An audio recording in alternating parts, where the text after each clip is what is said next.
ನಮಸ್ಕಾರ, ನೀವು ನೋಡ್ತಿದ್ದೀರಾ ನ್ಯೂಸ್ ಫಸ್ಟ್ ಎಜುಕೇಶನ್. ನಾನು ಚಂದನಾ ಶೆಟ್ಟಿ. ಇವತ್ತಿನ ಈ ಎಪಿಸೋಡ್ನಲ್ಲಿ ಒಂದು ಇಂಪಾರ್ಟೆಂಟ್ ವಿಚಾರದ ಬಗ್ಗೆ ಡಿಸ್ಕಸ್ ಮಾಡ್ತಿದ್ದೀವಿ. ಎಷ್ಟೋ ಜನಕ್ಕೆ ಹೈಟೆಕ್ ಕಾಲೇಜಲ್ಲಿ ಪ್ರವೇಶ ಸಿಕ್ಕಿದ್ರು ಫೀಸ್ ವಿಚಾರಕ್ಕಾಗಿ ವಿದ್ಯಾರ್ಥಿಗಳು ಹಾಗೂ ಪೋಷಕರು ಆತಂಕಕ್ಕೆ ಒಳಗಾಗ್ತಾರೆ. ಹೀಗಾಗಿ ಇಂಥವ್ರಿಗಾಗಿನೇ ಕೇಂದ್ರ ಶಿಕ್ಷಣ ಸಚಿವಾಲಯ ಪಿಎಂ ವಿದ್ಯಾಲಕ್ಷ್ಮಿ ಯೋಜನೆಯನ್ನ ಜಾರಿಗೆ ತಂದಿದೆ.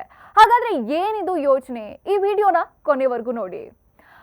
ವೈದ್ಯಕೀಯ ರಂಗದಲ್ಲಿ ಏಮ್ಸ್ನಂಥ ಪ್ರಮುಖ ಸಂಸ್ಥೆಗಳು, ಐಐಟಿ, ಐಎಂ ಹಾಗೂ ಇಂಜಿನಿಯರಿಂಗ್ ಸೇರಿ ಕೇಂದ್ರ ಸರ್ಕಾರದ ಪಟ್ಟಿಯಲ್ಲಿರೋ ದೇಶದ ಉನ್ನತ ಹಾಗೂ ಗೊತ್ತುಪಡಿಸಿದ ಶಿಕ್ಷಣ ಸಂಸ್ಥೆಗಳಿಗೆ ಮೆರಿಟ್ ಆಧಾರದ ಮೇಲೆ ಆಯ್ಕೆಯಾದ ವಿದ್ಯಾರ್ಥಿಗಳು ಸುಲಭವಾಗಿ ಶೈಕ್ಷಣಿಕ ಸಾಲ ಪಡೆಯೋಕೆ ಈ ಏಕೀಕೃತ ಪೋರ್ಟಲ್ ಅನುವು ಮಾಡಿಕೊಡುತ್ತೆ.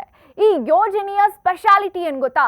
ಸಾಮಾನ್ಯವಾಗಿ ಬ್ಯಾಂಕ್ ಸಾಲ ಪಡೆದ ತಕ್ಷಣ ನಾವು ಇಎಂಐ ಪಾವತಿಸೋ ಆತಂಕ ಪೋಷಕರಿಗಿರುತ್ತೆ.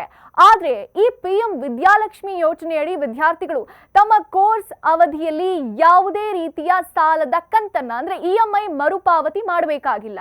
ಅಷ್ಟೇ ಅಲ್ಲ, ಕೋರ್ಸ್ ಯಶಸ್ವಿಯಾಗಿ ಮುಗಿದ ನಂತರವೂ ವಿದ್ಯಾರ್ಥಿಗಳಿಗೆ ಸೂಕ್ತ ಉದ್ಯೋಗ ಹುಡುಕೊಳ್ಳೋಕೆ ಹಾಗೂ ಆರ್ಥಿಕವಾಗಿ ನೆಲೆ ನಿಲ್ಲೋಕೆ ಹೆಚ್ಚುವರಿಯಾಗಿ 1 ವರ್ಷದ ಮೆರಿಟೋರಿಯಂ ಅವಧಿಯ ವಿನಾಯಿತಿ ಕೂಡ ಸಿಗುತ್ತೆ.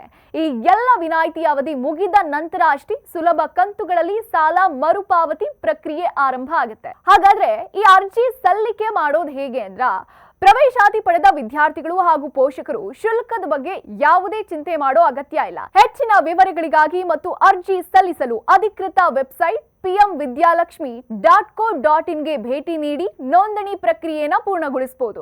ಯಾರೆಲ್ಲ ಅಪ್ಲೈ ಮಾಡಬಹುದು ಅಂತ ಅಂದ್ರ, ಗುಣಮಟ್ಟದ ಉನ್ನತ ಶಿಕ್ಷಣ ಸಂಸ್ಥೆಗಳಿಗೆ ಪ್ರವೇಶ ಪಡೆದ ಎಲ್ಲ ವಿದ್ಯಾರ್ಥಿಗಳು ಬೋಧನಾ ಶುಲ್ಕ ಮತ್ತು ಕೋರ್ಸ್ ಸಂಬಂಧಿತ ವೆಚ್ಚಗಳನ್ನ ಭರಿಸೋಕೆ ಶಿಕ್ಷಣ ಸಾಲಗಳನ್ನ ಪಡೆಯೋಕೆ ಅರ್ಹರು. ಕುಟುಂಬದ ವಾರ್ಷಿಕ ಆದಾಯ ಎಷ್ಟೇ ಇದ್ರೂ ವಿದ್ಯಾರ್ಥಿಗಳು ಈ ಯೋಜನೆಯಡಿ ಸಾಲ ಪಡಿಬಹುದು. ವಿದ್ಯಾರ್ಥಿಗಳು ತಮ್ಮ ಉನ್ನತ ವ್ಯಾಸಂಗಕ್ಕಾಗಿ 10 ಲಕ್ಷ ರೂಪಾಯಿವರೆಗೆ ಸಾಲ ಪಡಿಬಹುದು. ಇದಾಗಿತ್ತು ಈ ಹೊತ್ತಿನ ವಿಶೇಷ. ನೋಡ್ತಾ ಇರಿ ನ್ಯೂಸ್ ಫಸ್ಟ್, ನಿರ್ಭೀತಿಯಿಂದ ನಿಮ್ಮ ಪರವಾಗಿ.